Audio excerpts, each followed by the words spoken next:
Yeah. Yeah, All let's right, do it. let's start with question number 1. What is the best cash flow real estate asset? Steve, we'll start with you.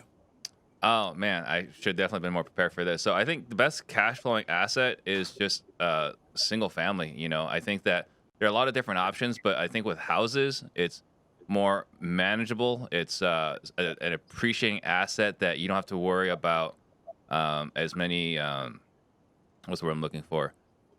I think it's just a reliable asset that's going to appreciate over time, and you have all sorts of different options. You know, you could do short-term rental or long-term rental. You got the depreciation component.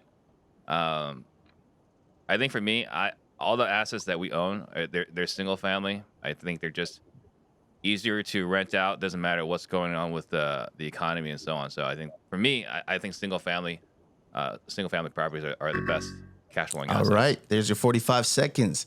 RJ Bates, your thoughts on the best cash flowing real estate asset? Yeah, I'm going to go with multifamily because we're talking about cash flow. We're not talking about appreciation. So Steve just kind of messed up the first question right out the gates. So I'm going to go with multifamily. I think everybody that starts in single family, which the majority of us on this panel are in single family, we all aspire some days to get into the larger multifamily game because of the cash flow aspect of it. So I'm going to stick with multifamily. Okay. And with time left on the clock. Okay, we got a real confident contestant today. I like that. Eric Brewer, your thoughts? I feel like I should use my first 10 seconds to try and explain what the hell it was that Steve said. I couldn't even figure out exactly what point he was trying to make. But I would say certainly to RJ's point, it's multifamily, right? I think what happens is, though, is we confuse active income and cash flow with relatively passive or less active cash flow. Quick, easiest way to make cash is single family, but eventually, like RJ said, people want to graduate to multifamily. It spends similar amount of time trying to put a deal together, but you buy 250 doors as opposed to 2 doors. So I would say multifamily for the win long term once you have the guts to go after it. Okay. And Chris Jefferson, your thoughts? Yeah, I'm going to say multifamily, obviously, also, I think is the best cash flowing asset, but I'm going to switch it up just a little bit. For the majority of people watching, I think, the concept of multifamily can be pretty daunting. It can seem like, hey, how can I buy a property for $5, $10, $15 million? So starting with small multifamily projects like duplexes, triplex, quadplexes, where you can pick up a piece of property where you can mortgage out the property and you can pay your debt service down with one side and then use other sides of the property to cash flow. I would definitely say, and this time is the 110% best type of assets you want to try to pick up cash flow wise.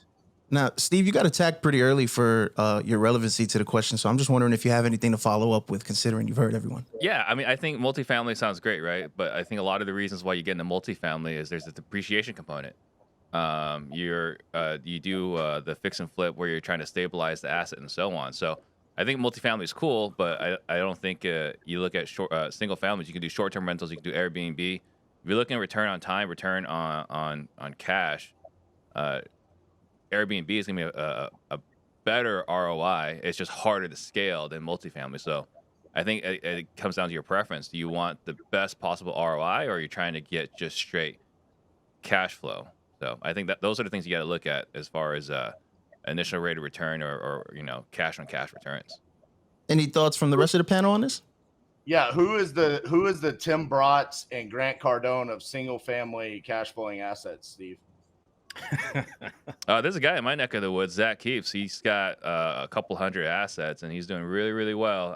I think he sleeps pretty good at night with his portfolio. Yeah, but that's a couple hundred assets. You're talking about Tim Brotts has several thousand doors. Yeah, but I think for multifamily, you're looking at the cash out component, right? Like you watch it, you buy a property, you stabilize, you do the cash out refi for income. I think that's the play for multifamily. It's not even the cash flow per se. It's just it's great for accumulating wealth more. I think the reason why people are multifamily, from what I see more often these days, is not for the cash flow as it is for the appreciation, the depreciation, and the cash out refi for tax-free income.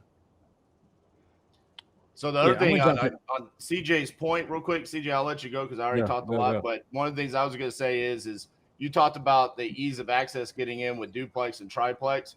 The other thing with multifamily is you can get in with syndication, and you could be a smaller component of a bigger conglomerate that's actually doing the project itself.